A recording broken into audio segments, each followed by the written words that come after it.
Today we're talking about doubling your income while doubling your time off. You definitely don't want to miss this one, so don't you change that dial or drop that phone. We're about to level it up and shatter the mold. Question. In a world where groupthink is the norm, others want what you've earned, and thinking for yourself will get a target painted on your back, how do you flip the script and level up your business, your money, relationships, your health, your status, and your life? That is the question, and this podcast will give you the answers. My name is Andrew S. Kaplan, and it's time to shatter the mold. Welcome to another episode of Shatter the Mold. Andrew S. Kaplan here. Really excited to be here with you today. We've got an unbelievable guest, and I'm looking forward to this one. You can probably tell by the topic of the show, it's going to be very unique. But before we get there, as always, a quick update on the last Law of Attraction book you'll ever need to read. Thank you to everyone who's gotten the book. Thanks to those who've left those 5-star rave reviews. And also for those that write in.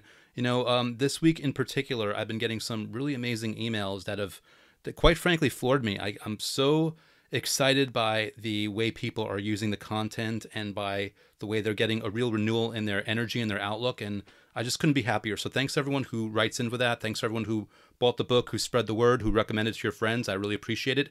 Anyone listening who has not checked out the book yet, you can easily do so by going to lastlawofattractionbook.com. That'll auto forward to the Amazon listing where you can get it in Kindle or paperback or audiobook if you wish. And if you don't want to pull out your wallet, that's cool. You can check out the YouTube channel that is devoted to the book. And that's at youtube.com/AndrewCap.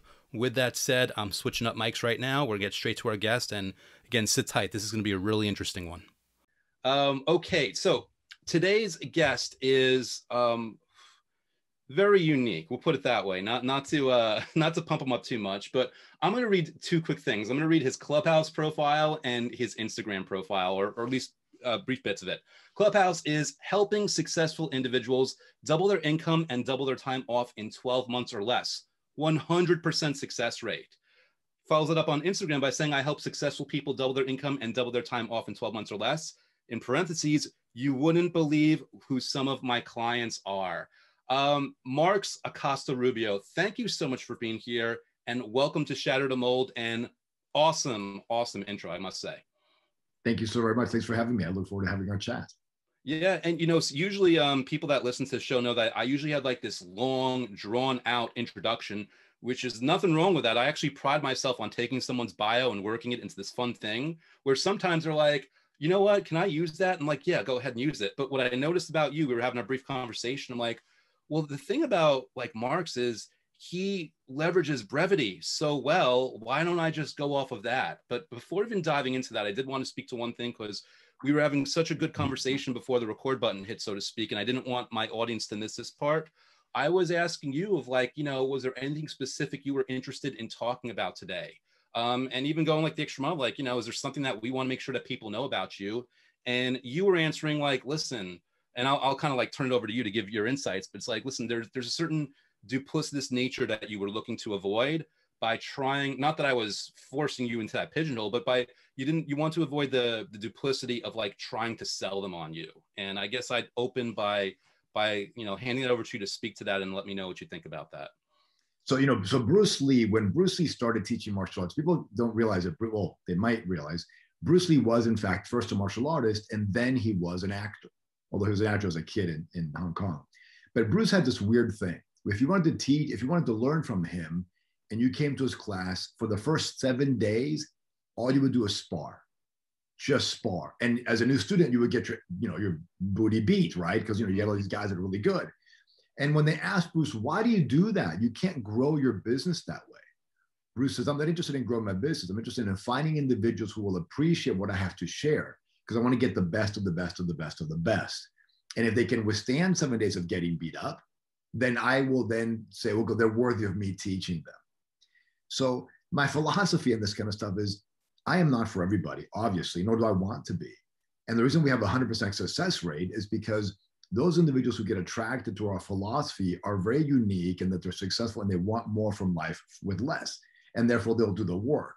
So the duplicitous nature is that, double income, double time off doesn't mean you're going to become a billionaire unless you want to. It does mean that we're going to basically chip away at the unessential, find out what is truly there, and then allow you to become the best of the best so that you can make as much money as you're capable of making in whatever vehicle you're in, because that matters. We talked about vehicles matter. And more importantly, are you going to get as much juice and joy and satisfaction and love from life in your way? And so it's interesting, right? Because you've got sort of this dichotomy between, hard driving, which I don't believe in necessarily, and joy equals work, work equals joy. You can have it all, or what we would call la dolce vita, which is a sweet life in Italian, if that makes sense. Mm-hmm. Yeah. It's really interesting because hearing you say that, Lord knows I have a lot to learn still, but I know what it's like to struggle, but I also know what it's like to hit the sweet spot when things are clicking. And it's to describe to people, it isn't like, I'm not a billionaire myself, and I'm not even a multimillionaire right now, but it is something where when I hit the sweet spot, it's way better than I would have imagined, but in a way that I didn't expect. There's an ease, or there's an unlocking of things just happening for me. There's things where I didn't even think like I needed it to be this way, but things just unfold. And like, we were talking about before, like my book for some reason has caught fire. I'm being very intentional about going on podcasts myself and telling people about it, but I'm not killing myself doing it. I'm just like going with the flow, and it's just finding its way. And the feeling I get off of you, and you'll correct me if I'm wrong, is part of what you do, whether it's intentional or not, is you put people in the sweet spot of ease so that they are just so much more efficient and proficient, which allows them to double their time off while also doubling their income. So the answer is yes. And we would call what you're experiencing synchronicity. But as foo-foo-nunu as it may sound, there's actual laws and principles and techniques and tools that create that to happen. We believe in effort, not force. And there's a big difference, right? Effort means, move the chair from one end of the room to the other. You use effort to move it. But the minute it hits the wall and it can't move, now you're using force. That's just a waste of your time, right? So effort is good, force is bad. But I would also suggest, though, that struggle is good. Ray Dalio says you have to learn to struggle well. So sometimes that sweet spot contains a struggle, and the struggle is good. It's not the struggle in itself. Are you struggling with the right thing in the right way at the right time? You're engaging with it properly. So it's fascinating because for us, it's all about, how can you make twice as much or more? So you make a lot more money, right? And work half as much. But the real question should be, do you know that the only way you'll really double your income is by working half as hard as you're working now? That's the real question. We don't phrase it like that because then people get offended. What do you mean? Like, no. If you really want to double your income, the way is to work half as much.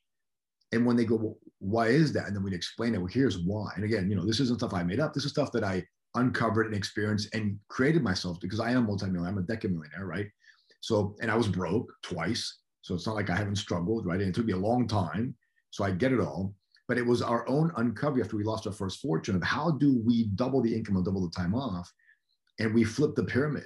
So what I would suggest is that the statement you made earlier about struggle versus ease, I'd flip it. What if the struggle is your sweet spot? Wow. Even in that answer, what kind of blew my mind is hearing that doubling your time off isn't just the result, it's the way by which you get it. That's kind of like what I got out of that, which is amazing. And I imagine then the question becomes like, okay, like how do I actually do this? What do we chip away at? What do we look at? Like when you're working with people, how do you help them find the way to do that? Because I'm sure even for the people that are qualified to work with you, I'm sure there are blocks that you have to knock past for them that they've just built up over time. All the time. In fact, that's the number one pillar, is get rid of the mental and otherwise blocks. So let's go back to the first question. There's something called the sigmoid curve. Sigmoid curve looks like it's like a bell curve, and then it sort of drops like that, and then it'll come up like this again. So there's effort and time. So at the beginning, there's a lot of effort, and not much happening. Over time, you sort of get this peak in a business, and then it saturates, meaning it hits a peak. And then what happens is, because you keep doing the same thing, the business begins to actually decrease. If you don't involve something new at that peak to start another sigmoid curve, the curve goes down. That makes sense? So people go, oh, I'm hit the sweet spot. Well, you're at that apex at the very top of that curve. But if you don't change something, you're not going to be in your sweet spot. You're going to have to struggle. And that's sort of why working half as much changes and applies the sigmoid curve. Because when you get to this peak and you go, well, how do I double and work half as much? You have to insert new things. And that new things creates a new upward trajectory. So I'll give you an example. I have here one of my favorite tools. Actually, it's my second favorite tool. My favorite tool is this. A journal. And you can see back here, I have 38 of these things now. 30, I've been keeping them since I was 22 years old. We can talk about that and how I've created a fortune and done with it, because journals are the key for my opinion. And not the way people think about journaling. That is not what I'm referring to. Like, dear diary, that's cool, but that's not what I'm referring to. But back to the iPhone. So this is the iPhone 12. Why are we not on iPhone 1? Why do we have 12 iterations of iPhones? Well, my brain goes to the business of like, well, Apple will make more money if they're reintroducing a revamped version of a product and get people to buy something else. So what are they employing? Okay, wow. So they're building on a foundation of what they already have, meaning I'm sure they're busting their asses, but there's a lot of what they have to do has already been done. They already have the technology for touchscreen, for example. They can improve on it, but they have it. They already have the user interface. They already have the software. They can improve in it, but they have it. They already have apps. They can tweak them, but they have them. That's what I'm hearing you say that. Well, it's a Sigmoid curve, right? iPhone 10 peaks, iPhone 11 comes out. iPhone 11 peaks, iPhone 12 comes out, right? They're using the Sigmoid curve to generate more revenue. Now, Apple is not static in its income. It grows and grows and grows and grows and grows and grows and grows and grows, right? It keeps getting bigger. I mean, I have the iPad, whatever version this is, the latest and greatest, right? So, why do they do that? Well, they would say we're adding more value. It's all true, but it's just that Sigmoid curve. So Apple continues to create something new to generate more revenues and grow as a company. All successful companies do that, all of them. You as an individual should do the exact same thing. If you don't, then you're not taking effect of the Sigmoid curve and a bunch of other principles and laws, and hence you'll work the same level or hours, but now your trajectory will come down. The only way to double the income is to do something new. And the only way to do that is to stop working so hard. And the reason is because when you stop working hard, you invoke a few things. Parkinson's law, the Hawthorne effect, the vital few, and a few other components that elevate your thinking to a higher level. Because remember, money is ideas. Money isn't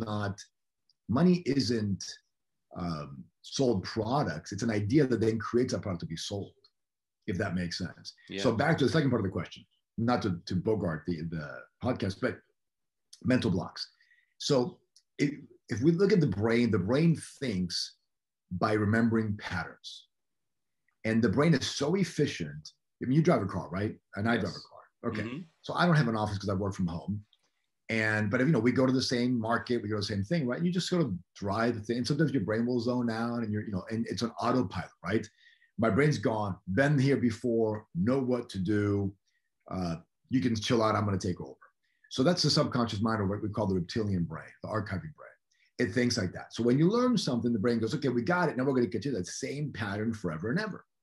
Now that's a problem, because if you learned as a kid that, you weren't worth much money, and you get to a certain amount of money, your subconscious mind goes, hey, you're not worth much money. Remember that pattern, and it sabotages. And it has these components, right? So, or if you learn, that you're afraid of spiders and you're afraid of spiders forever, right? Now it's not a conscious, neocortex thing. It's a reptilian thing. So some of those patterns that you've learned are really great and they serve you and they make you a lot of money and make you happy. Some are not so much. So we accentuate those and we eliminate the ones that don't serve you anymore. If you were, as a child, learned something that protected you, your amygdala was doing what it's supposed to do. But when that no longer was the case, your amygdala needs to stop that and learn something different. So a lot of people who become successful get stuck at a certain level because of these patterns that they're running subconsciously, and we depotentiate those neurons. And then what happens is it's almost like you've been trying to run with 100 pounds tied and an anchor tied to you. And when you unchain that, you can now run really fast. Does that make sense? Yeah, it makes perfect sense. And I'm curious, hearing you say this, when you're helping people with this, is there a one size fits all that then gets tweaked for each person? Or is each person so different that you've got to attack it from so many different angles depending on who you're working with? Yes, to both. And everybody is unique, right, in their own way, but the principles are the same. And to give an example. So we have to create delta waves in the brain after we activate an encoded learning in the amygdala. When we activate the encoded memory in the amygdala, if we do the right one and we activate delta waves, it creates the calcium glutamate, which depotentiates that, which basically means that it breaks the trigger from the response and you're free from that behavior, right? If you don't know how to get the individual to that position, it won't work. Yeah. And how you get them is a little bit different in its effectiveness. Bruce Lee used to say that he wouldn't teach somebody the same martial arts. You know, you might be tall and limber, so we're going to teach you head kicks.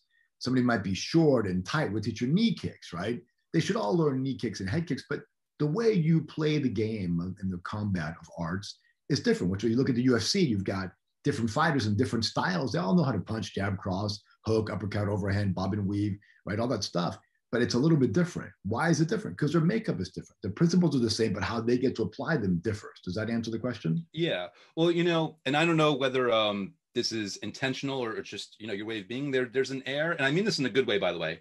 There's an air of mystery to what you do. So it makes me wonder, like, well, is Marx walking them through guided meditations? Are they listening to subliminals? Or are they going through therapy sessions? Like, what's he doing, or what does he employ to jar the nonsense loose, so to speak? That's what I find myself like wondering as I speak with you.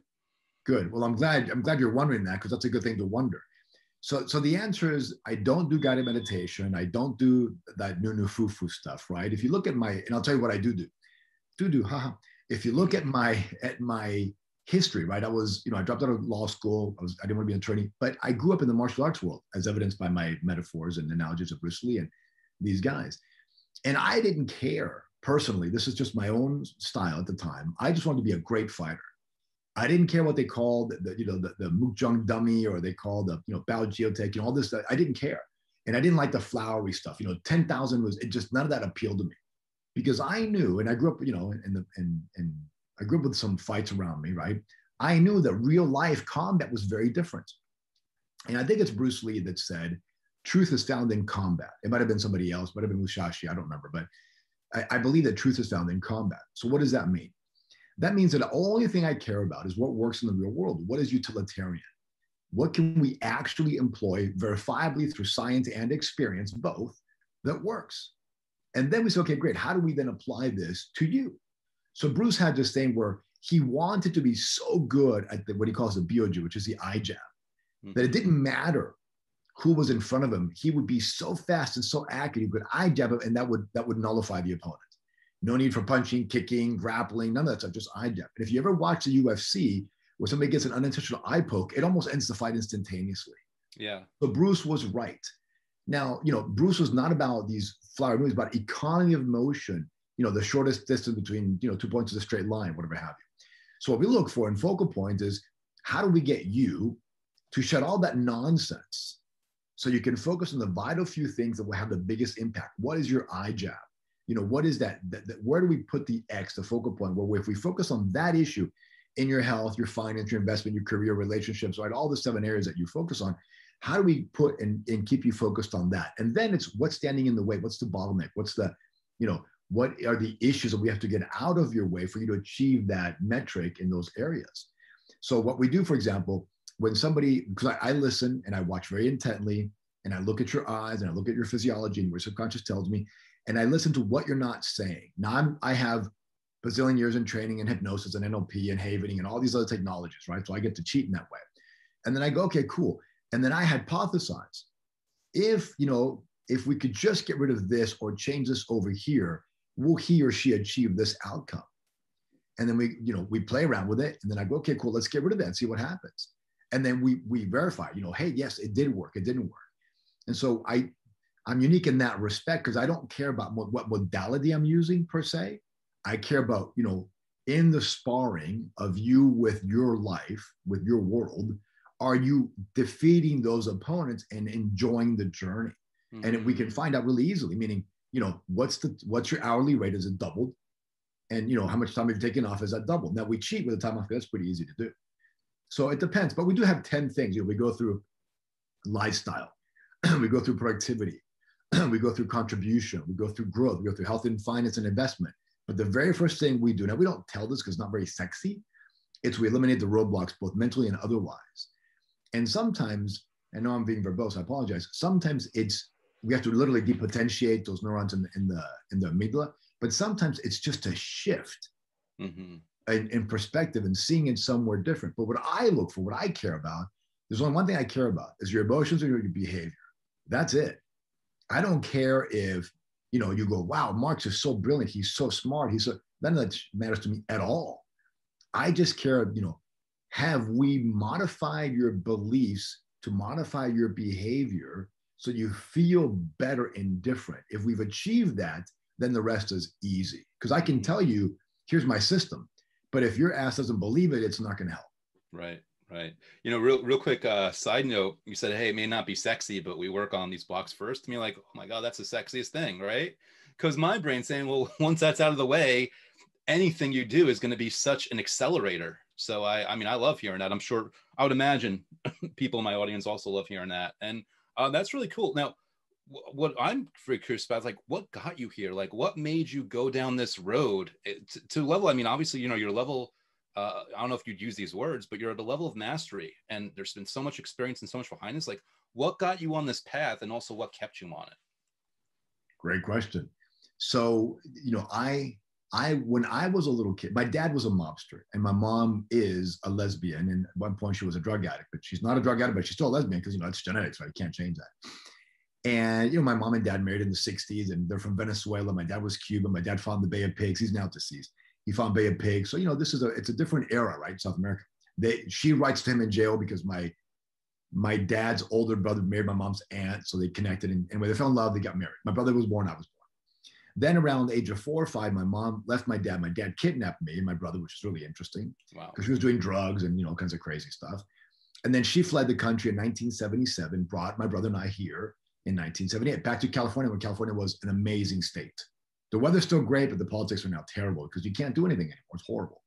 We loved it. We just sold our house there a few months ago. Anyway, so we grew up in the Palisades. My mom always kept saying, your dad doesn't love you because he doesn't send you any money.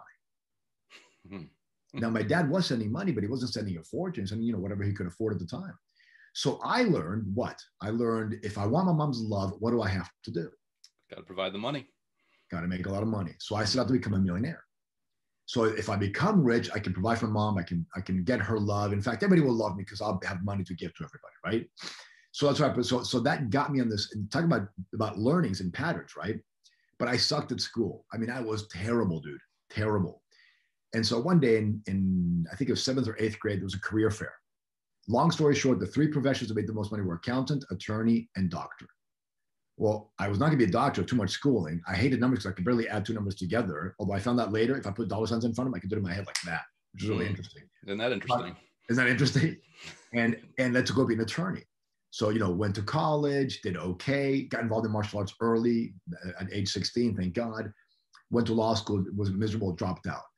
In that process, in search for money, I accidentally found out about guys like Jim Rohn and Tony Robbins and Richard Bandler and John Grinder. And I began to get fascinated by that. So I got into an industry that was by accident, but I used the technology to get my sales guys to become the best salespeople in that industry. Does that make sense? Yeah, that makes perfect sense. So I taught them language patterns and I developed all kinds of stuff. And so I just consumed information because I wanted to be rich. But here's what happened. And here's, I think, the answer to your question. By age 31, I was unemployed I got fired at 28, was a millionaire by age 31, was a decade millionaire by age 34, was broke by age 38. Wow. But here's the interesting piece. Why do you think I went broke? The only thing I can make, and I barely know you, is there's some kind of self-destructive pattern in there that was throwing you back to zero, that you couldn't accept the level of success. Pretty much exactly right. So one of my mentors said, you're only 2 or 3 moves away from greatness, not 100, only 2 or 3. Greatness or disaster. And he was right. It took me 3 moves to go from 0 to 0 like that. I mean, I went from making $250,000 a month to losing $250,000 a month. That's a $500,000 swing in 1 month, right? It goes fast in that rate, right? It goes fast. And here's what I remember. I was driving down we had this beautiful, gorgeous house on top of a hill, right? We had an airplane, a condo in Mammoth. We had this big office. I'd been reading newspapers and magazines and all kinds. I was like this wonder boy. And I'm driving down in my custom-made CLS 55 AMG Mercedes. Beautiful black car, black on black, just gorgeous. The engine just roared. Oh, it was just amazing, right? Great car. And I'm headed to the office and I asked myself, where the F is my ticker tape parade? I'm a millionaire multiple times over. I've got a beautiful wife, 3 great kids, a house, a business. I've been in newspapers. Why am I miserable? Why am I not being lauded and clapped? And that was the beginning of the end of that cycle for me. I went in and just, I did everything you could, I didn't do drugs, thank God, but everything else you could possibly imagine. I mean, I can tell you stories that would just make you go, what were you thinking? And just lost it all, except for wife, kids, house, and car. Everything else gone. Employees betrayed me. They stole from me. I mean, dude, it's a horrible story. And then I was licking my wounds going, this blows. And then I thought, this was a worse thinking. Was I lucky? Was this just one of those things? Why am I a failure now? Like, what the frick happened? Yeah. And to really cut you off real quick, when you ask that question, that's another way of saying, was this dumb luck, meaning I could never get back here? That's exactly what it was. It is exactly right. And part of me said, I'm tired. Can I curse on your podcast? Yeah, please go for it. I was like, fuck it. Like, I'm tired. I'm done. I'm just going to get a job at McDonald's. Swear to God. I was like, we'll just move to a small little place. We'll sell the house. Like I had in my mind almost given up to be like, you know what, this is too much work.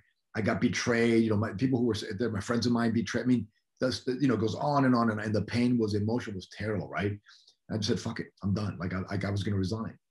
But something in me just was like, no, man, like, you believe in these things. You believe in all this stuff you've read. You believe in the journals you have, like you can do this.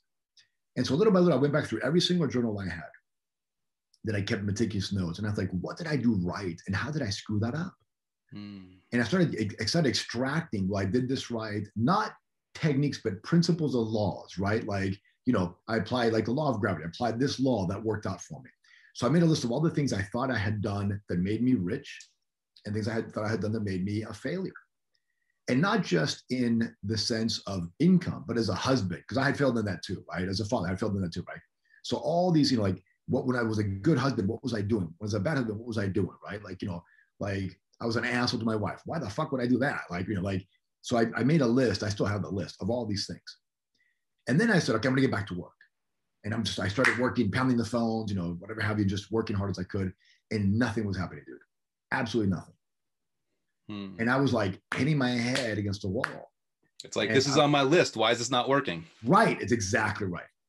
And I'm like, and the answer, I was working 14, 15, 16, sometimes 20 hours a day, 7 days a week, right? I was never someone for not working hard. I was always a hard worker, right?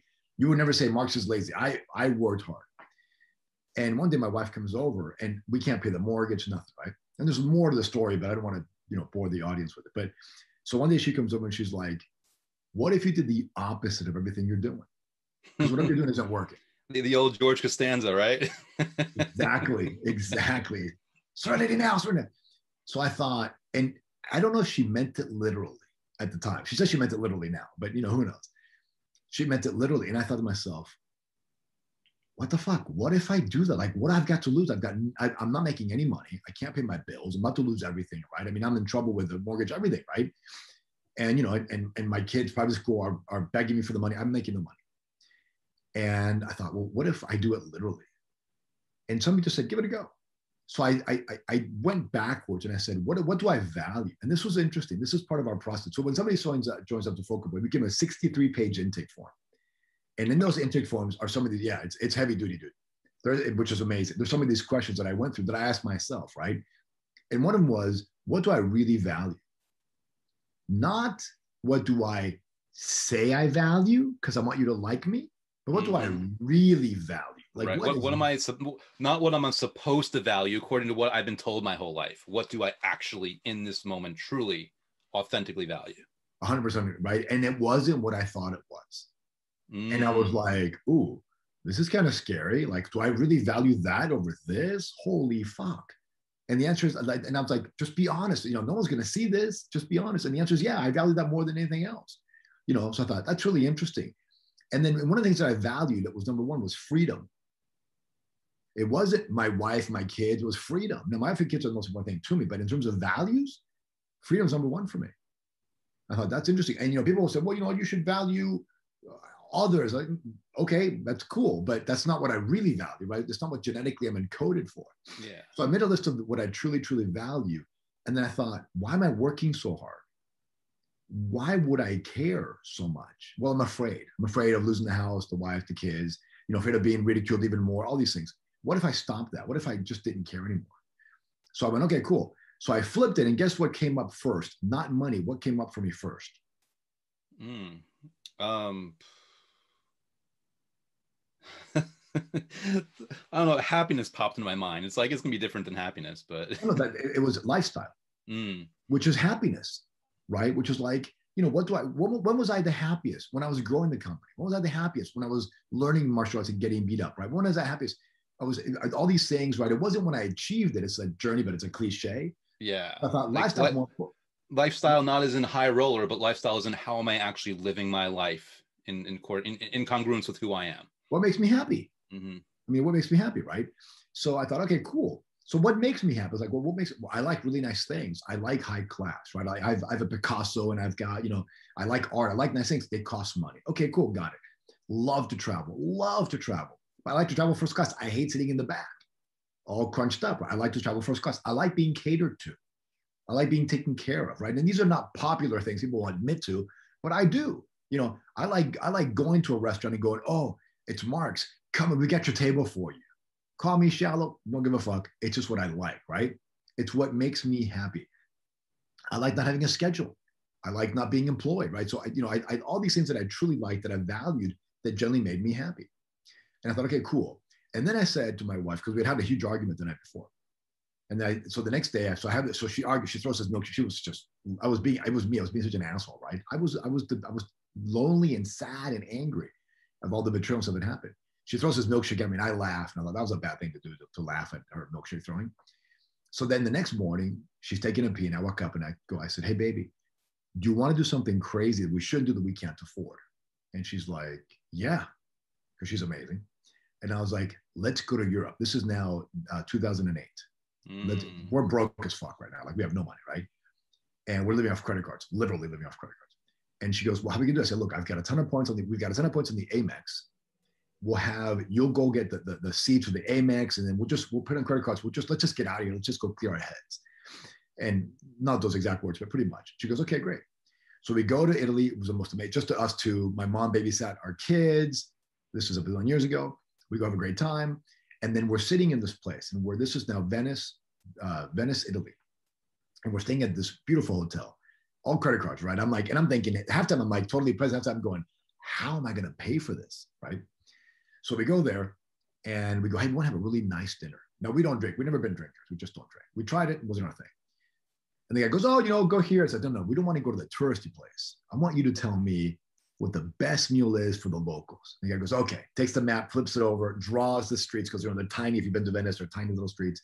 He goes, you do here, make a left, make a right, and they go there. So we go to this lady. She's got 3 tables in this tiny little restaurant. Across the street of this tiny little street in this little X-ray is her husband. But they don't work together because they can't stand each other during work. They live together, but they can't stand. So we walk in, there's nobody there, just her and the chef. And we sit down and we say, hey, we want to have this amazing, authentic Italian meal. We heard you're the best. She goes, oh, my friend, molto grazie, molto grazie. I say, great. Say, my wife orders, and I go, just bring whatever you want. He goes, molto bene.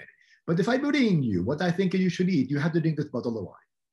And I was like, I don't drink. She goes, it doesn't matter. You either eat my food or drink my wine, or you get out. I said, well, we'll eat your fucking food and we'll drink your wine, no problem, right? So she brings this like squid pasta. It was an incredible meal. And we drank the bottle of champagne, not champagne, of wine. We both got totally drunk because we don't drink. But here's what I asked my wife. I said, what are your dreams? What do you want from life? And my wife is not a talker. She's just, she'll say 2 or 3 words and that's about it. She spent 2 hours just spewing out everything she wanted in life. Now, we've been together since we're 18 years old. Now we're at that time 38, right? 20 years. I had never heard of this stuff. I've been here 20 years, never heard of it. Just spews and spews and spews, and just in all these amazing, she wants to go this place and do all these things. And I was like, wow. So I made it that night, I made it a point to make the rest of my life a purpose of achieving her desired outcomes, meaning, I'm going to make all her dreams come true. And some are really big, some are really tiny. So when we got back, she goes saying, and everything changed for me. I put lifestyle first, which means I refuse to work more than 5 hours a day. I had read, and it's still true to this day because it came out again, that people really will only work 5 hours a day. After that, it's just a waste of time. And I said, I'm going to put hanging out with the kids and hanging out with the wife and being at home and having my time and, going to work out and go to jiu-jitsu. I'm going to put all that first. And I'll make the money if it's meant to be. Now, that was sort of the philosophy. But I said, I'm going to be smart about it. I'm going to look at all these principles and all these rules and all these techniques and all these things. I'm going to try really hard to find what little levers I can turn a tiny bit that give me a huge result. So I started writing everything I was doing down. And if it didn't give me asymmetrical, that is 5-time return on my investment of time and money back, I crossed it out and just wouldn't do it. And that developed and took us 2 years. And then we started making a lot more money. In fact, we made twice as much money in half the time in many different aspects, different deals here and there, whatever have you, right?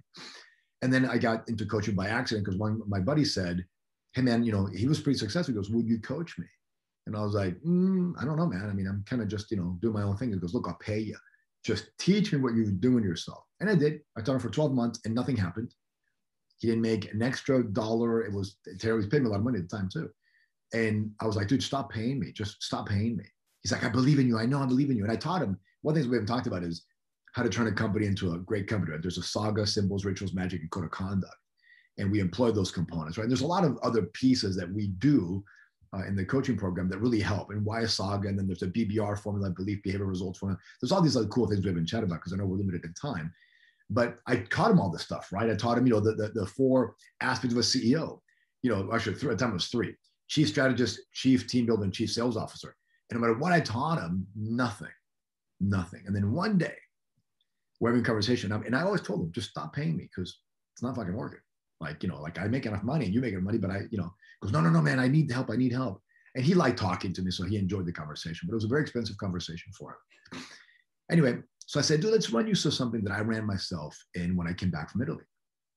I called the V2GPR2. Now it's V2GPR3. Vision, values, goals, principle, price, and now there's promise, right? So before it was vision, price and principles and price. Now it's principle, price, and promise. And I said, what's your vision? What's your values? What's your vision? What's your goals? What's your principle? Are you willing to pay the price? And he stopped and he goes, no. And that's when I had that light bulb switch, that mindset was the number one thing we had to work on, not the other things. So I changed the role of the CEO from strategy, team building, and sales to mindset, team building, strategy, and sales, or strategy, team building, and sales. And that's when I said, okay, well, hold on a second. I went through a pretty laborious process with myself to get rid of all the crap. Let's see if that helps you. And I was afraid to share with him because I thought, he's healthy, happy guy. He wasn't fucked up like I was. So, but as soon as we did that, all the other things we had talked about, how to set the proper saga for your company and yourself, the code of conduct, the vision, the values, the symbols, the rituals, the magic, all the Sigmoid Curve, all these Hawthorne effect, the key metrics, all these things that we had employed in this organization, they all began to miraculously work. Wow. Only because he was the bottleneck, just like you and I are still the bottleneck for our growth. So I don't know if that answered your question, but and then some. And you sometimes when a guest gives me like this long answer, I do my best to recap and pull out the nuggets. But I just tell them, like, when this interview is done, everyone go back and listen because there is so much there. And what I love about it, I've said this to someone else recently, but I'm going to say it about you. And I mean this in the best way. Through this process, with what you did for yourself, what I get is you were unapologetic about it. You're like, listen, I'm probably going to say things that someone wouldn't want to hear. I'm probably going to view myself differently through all this, but I'm going to look really close and really deep because fuck it, nothing else is working before it. And I have a choice. I can either look hard on this, or I can let my ego control me and avoid it and spiral further down into the abyss and not get something out of this. And I love, by the way, how you intuitively, it seems, reverse engineered what worked for you and just plugged the pieces in. And also I love how apparently you didn't even stop there. You found ways of systematizing this and finding ways to organize the information, because if you're going to coach, if you're leaning that way, I'm assuming you got such a good result with this. He told his friends, you put yourself out there, you're like, okay, this is working. It seems to me like you iterated and you modified and you worked and you've built up this system that was already perfect in its own way with you, but not perfectly articulated until you worked it through these people. That's what I'm getting out of you, which I want to convey to the audience because there's so much they can learn through that lesson alone. Very, very well said. So, the interesting aspect is when I started my first company, my first successful company, because I had a few that failed early, one of the reasons our sales guys and gals outsold the competition is because I told them exactly what to say, when to say it, how to say it, and I had a flow chart. Start here. If you don't pass this box, you can't go to the second one. If they say this, go here. If yes, no. So it's like a electric schematic. And I systematized that because the only way to scale was to make it so that, like IBM did it, NCR did it, right? It wasn't like I invented. I was able to extrapolate and say, look, forget you think you're going to sell. I'm going to teach you exactly what to do and how to do it. And this came from W. Clement Stone also in his book, The Success System That Never Fails, how he taught his sales guys insurance. So we systematized that. So when I got into coaching, which was not my full-time thing, because I was still running my businesses and companies, I sort of did it just to help people. I said, well, I want to make sure that I systematize it for them as well, so that we know that the outcome is predictable. When this, then this, when this, then this, when this, then this. If they don't understand this, they can't go over here. I don't care what they tell me. It's just not going to work. There is a syntax to it, right? And the whole NLP, the dog bit Johnny or Johnny bit the dog, same words, different syntax. It makes a very different meaning. So the syntax in which we put it in is very, very, very, very critical. Also remember that I come from the world of martial arts when I was taught that all that mattered was what was effective and what worked. And the individual was better than the style, right? So the style was just a roadmap, but the individual had to be customized for the individual. But what mattered is the results you get. So if I share X, Y, and Z, you don't get results, and either something's wrong. Either what I'm sharing isn't work or you're not applying it. So it's a pretty binary and easy thing to solve. But the good news is because others have succeeded on it, we now know that the issue isn't in the system, but it's in the individual. So what's stopping that individual? And we'll do some zero-sum based thinking and things of that nature to change it. But back to your originality, the comment that you made about unapologetic and ego. So I think I've told the story of the samurai. Have you heard me tell the story of the samurai? I don't believe so. Okay. Yeah. Do you mind if I tell it? Quick disclaimer for everyone listening. I heard Marx in one conversation on Clubhouse, and I'm like, I've got to get this guy on my show and share him with my audience. So except for the pre-conversation we had with this, my only experience of you is you talking on an hour in Clubhouse. I don't believe I remember the samurai story. Got it. So the samurais were undefeated until the Tommy gun. Remember the Tommy gun? They crank it, right? And samurai, you can't beat a bullet. It's a little new technology. But why were the samurais undefeated in every battle before the Tommy gun? Do you know? Ooh, I mean, the only thing I can think of is with the same tools, they were just more efficient and they did what worked on that level. So they were undefeated because they all died before going to battle. Okay. How then do you beat a man who's already dead? That means he has no fear. If he has no fear, he can unhook himself from the ego and perform his duty at his best. So to be the best CEO, to be the best entrepreneur, to be the best whatever, you must become a samurai and have no fear. Now, let me explain how they did it and explain to you how you can do it. So we don't just leave the audience going, what the fuck does he mean? It's like, I know we're out of time, right? Right. Thank you very much for the thing. So the samurais, they would defend the land, right, of the landowners. So, they knew battle was coming. So the days ago, we got to go fight. Mm-hmm. So they lived with their spouses and their kids. So they would then give away their possessions, and the spouse and the kids would bury them. They would literally bury the possessions and it would have a burial there. And he's sitting there watching his wife and kids mourn the death because he may not come back. Wow. So they became invisible at that point in time, right? Like they just weren't there anymore. They ignored until they fought the battle. So you see your kids bawling and you see your wife bawling and you see your possessions and you come to the realization that sometimes samurais don't come back, right? Sometimes they die in battle. And they had this honor where I may not come back. I'm already dead. I see my wife grieve me. I attend my own funeral kind of thing. Fuck it. So when they go to battle, they have nothing to lose. When you have nothing to lose, it allows you to be your genuine true self, right? As Bobby Carlo said, the self-made man, whatever that is for your version of you. Now, you see this very often in people who are already wealthy. You may think they're dicks or bitches or whatever, or you may not like them. They may not be the best people, but they're genuine themselves because they don't have a fear of losing those components. So that is how you, and if you, now they might have a fear as a CEO, might have a fear of something else, but the way to really grow, and I think Jim Collins on this book, Good to Great, called it Level 5 Leadership. And he kind of almost got it right, kind of. But it's really about unhooking that ego. So you make the decisions that are best for the organization and for those around you based on what is best, not what affects you personally. Remember Ken Starr and Enron? You know, remember he died of a heart attack? That I didn't remember. It was a young guy that died of a heart attack. Why died of a heart attack? Because his ego couldn't take it, so his body killed him. Right? I mean, it just, he couldn't stand the shame, right? Which is what we're all afraid of: shame, shame, shame. So how do we do this in an organization? So when I came back and I said, screw it, man, I don't want to have an ego anymore. I don't want to pretend to be something I'm not. I don't want to pretend to care somebody I don't care about. Like if I don't like that person, I don't want to pretend to like him just because it does business for me, right? So that was very liberating. And in the beginning, it was almost scary because, you know, gee, I need that client. But I was like, no, Marx. That's fear talking. Put your values first. That client's a big pain in the ass. They don't make you a lot of money. And you know what? You said you value freedom more than that. So are you going to honor what you wrote down, or are you going to pretend again? Nope, got to go. Very scary. Got to have that ego going.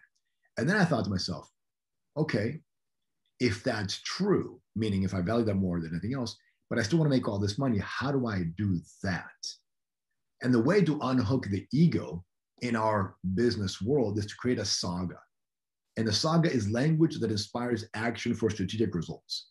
And when you create a saga that's something bigger than you, that drives you to not worry about yourself because you're doing a saga. So for me, for example, my saga now is I want to make sure that I share all that I've learned and still share with people to double their income or double their time off, because it's a metaphor. Yeah, you'll get there, but it's a metaphor to unhook you from all the baloney so you can make the money you want to make, whatever that is, and live the life you want to live. Not without struggle, not without challenges, but in your terms, in your way, because that's sort of what we did. So when we employ a saga in a company and personally, that changes the belief system. And then we create a code of conduct as to how you're going to behave. And then that changes the behavior, which then changes the results. We've gone down. I remember it said, I have a hunch we'll go an extra 10 or 15 minutes. So here we are, just because I'm loving this conversation. Right. Marx, thank you so much. So one thing just to sneak in, well, actually, I'll have two questions, and they may end up being at the same answer. Well, first, based on all the conversations we've had here, you're probably inspired to, you know, just wherever we're on line of thought. Is there something you think you'd want to share with my audience? An insight, advice, anything that you haven't yet through this conversation, but you're like, this is the thing that's big and I want to share it with people? Yes. Most success principles are counterintuitive. They're not what you think they are. Like I uncovered that, you know, only way to double my income or actually make, I thought I was broke, so I was making no money, I was negative, was to work less. Now you got to be smart about it, right? You know, don't take it as a blanket statement and then go screw it up. Like you do need to be, you need to fear the void. The void is what we all are scared of, which is this sort of, you know, empty space where there's nothing to do. That's where we become workaholics and we, you know, get busy and we do stupid stuff and about something. But the principal one is it's counterintuitive. And the second thing is, if you are afraid, and you're honest with yourself, you know, and by the way, people who say they're not afraid are the most fearful people, right? You know, I have no fear. Then you're fucking a coward. There's no doubt about it, right? Yeah, you're so scared. You're scared to face that you have fear, right? Yeah, exactly. I mean, fear is a healthy thing. We all have fears, right? I mean, you know, everybody's afraid of stuff. It just, you know, don't let it rule your life. But if you're afraid to take a step, and if you don't believe you can double your income or double your time off, but you have this little nagging voice inside that says, man, intuitively, I feel it's right, then you're the kind of person that I want to talk to. Whether or not we do business together, I still want to encourage you, send you in the right direction, because, you know, we cannot do this for everybody.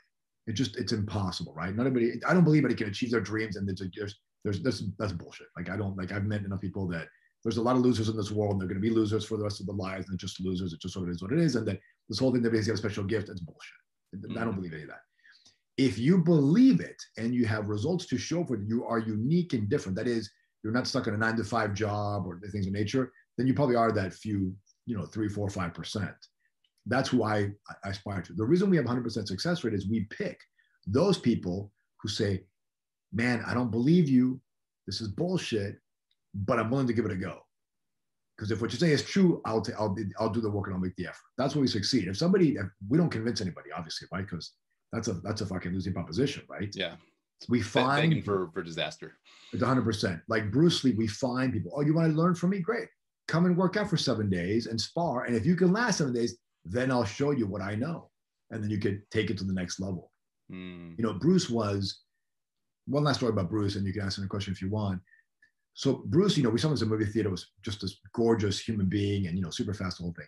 But in real fights, he would play. He would, you know, play around and he'd kick his up. But in real fight, when it came down to it, he had one mode, and that was what they called the jig jig, which was a straight blast. He would just throw these rapid punches, sweep the guy, hit him down, stomp on him, and then, you know, kill him if he had to. And every time we turned it from a, you know, like playing around to a real fight, that's what he went to. He had one mode and one mode only. And he was so good at entering that range of just lambasting the individual and throwing him down that he never lost a fight. Well, you are like that. I'm like that. When it all comes down to it, we have one thing, our core strength, what makes us unique and better than everybody else. And if we employ that, we can get the results much quicker and much faster. And you may or may not know what it is, but we'll help you unveil that and show you what it is, and then help you apply it so you increase your income. Some people do it by 3, 4, 5, 10-fold. You know, sometimes 16-fold, to be honest with you. But it's only what is that core strength? What is your jig jog joy? What is your straight blast that when it comes down to, if you have to employ it, you can be great at it? I love it. The two things I would leave. So you've seamlessly segued into my next and probably second to last question for you. And that's, if people think that they might be a good fit for you, what is the best way for them to connect and reach you? I think they should reach out to you. Cool. You know, say, hey man, I want to talk to Marx, you know, set it up. So, for two reasons. A, you can find out who your audience, you know, who raised their hands and is interested.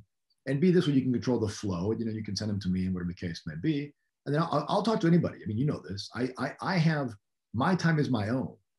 Yes, I've got a ton of things to do. I've got a ton of clients, all this kind of fun stuff. But if I showed you my life, you'd be like, there's no fucking way you make this much money doing this little. I have to eat my own dog food. And part of the trick is a system I've set up that allows me to have a ton of information come in, but it funnels at the right way, at the right pace for me.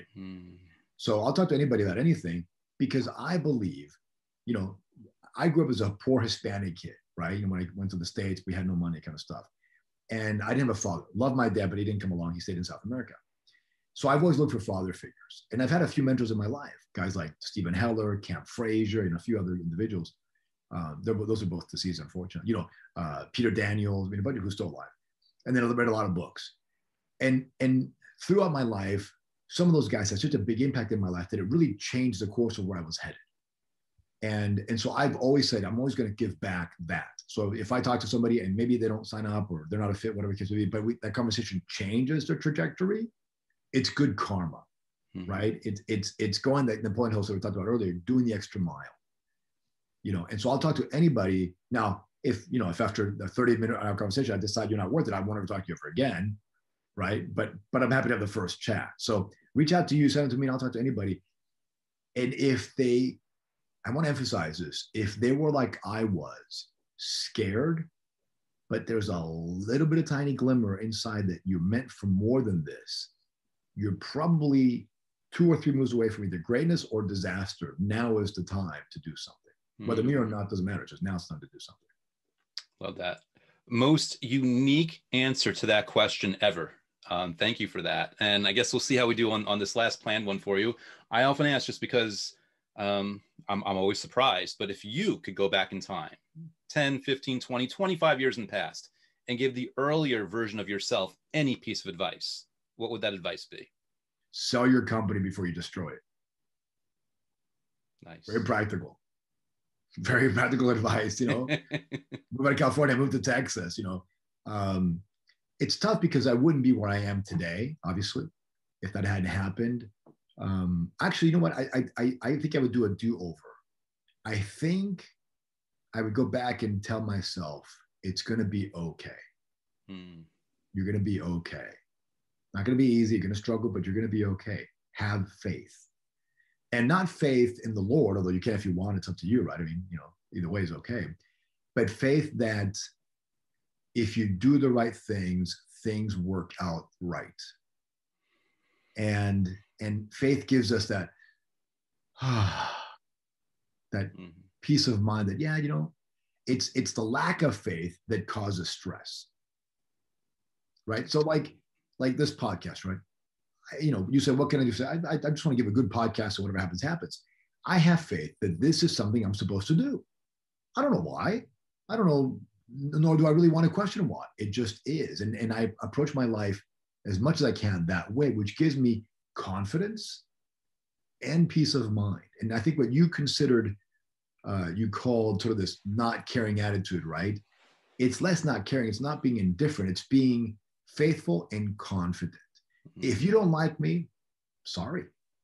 Like, you know, I wish you liked me, but it lasts 2 seconds in my mind because I didn't do anything wrong. I didn't screw, like, you know, like you have nothing, you may not like me because I, you know, talk loud. I don't, who gives a shit, right? That's on you, not on me, right? That's a very different level of business and attracting than that commission breath or that fear, right? It's a better place to be in. You know, it's like, you got to pay bills. That's okay. Be confident and faithful. Now, don't sit in your ass and go, it's going to show up. It doesn't work like that, right? You got to go do something, obviously, to generate income. But it's that faith. And almost everybody, which is why the saga is so important. Almost everybody I've ever coached or still coach and clients, because it's, you know, and they all come from referrals, by most of the clients all come from referrals because it's easy. Dude, I've got this great guy. Oh my God. You know, when somebody tells you that, it's not just, they're like, oh, I know Johnny. Johnny said to go, you know, Tony said to go to this guy. Oh, yeah, we got to go to this guy, right? So it's easy for getting to get clients that way. But if you look at all the success people, whether biographies you've read or anything you've had, people you know, there's always something that kept them faithful, even in their darkest, most despaired moments. They took action because they believed it was going to work. Elon Musk, you know, working on the hours that God sent them, this whole stupid electric car thing, you know, Thomas said, you can go down the list of all these components. They just knew it was going to work. You know, I bet there's a lot of key things that were said in this interview that's going to help people, but I also have an even stronger feeling that this last question and answer that you just gave is going to hit the right person or the right people in the right way that they needed it. And that in and of itself alone might be why you're on this conversation. I think there's certain people that need to hear that. I'm going to steal 5 more minutes with you off camera. Sure. But before that, Marx, I just wanted to say thank you for coming on. Thank you for sharing this perspective. Thank you for being you. And thank you for, you know, whether you're doing it for yourself or others, just thank you for the work that you're doing right now, because I'm floored by it, which again was why I was so excited to have you on. And to we'll call it blowing smoke. I'm honored that you were going to come on this podcast and share this insight, because I think this is brilliant and I think it needs to be heard. So thank you for being here today. Well, thanks for having me. I hope somebody got value out of it, and that makes the whole hour worth our while. Thank you again, Marx. That was awesome. What can I say, guys? Take my advice and listen to this again and glean whatever insights you can from this man, because he really does know his stuff. With that said, if you enjoyed this episode, but you haven't done so already, pull out that phone, hit that subscribe button, leave a quick, honest written review while you're at it. And a quick final reminder, if you haven't checked out my book, The Last Law of Attraction book you'll ever need to read, you can go to lastlawofattractionbook.com to hit up the Amazon listing, or you can just go to youtube.com/AndrewCap and get some free content there. With that said, that's all I've got for you today, but we'll be back soon with another awesome guest. So stay tuned. I will see you next time. Thank you for listening to Shatter the Mold at www.shatterthemoldpodcast.com. My name is Andrew S. Kaplan.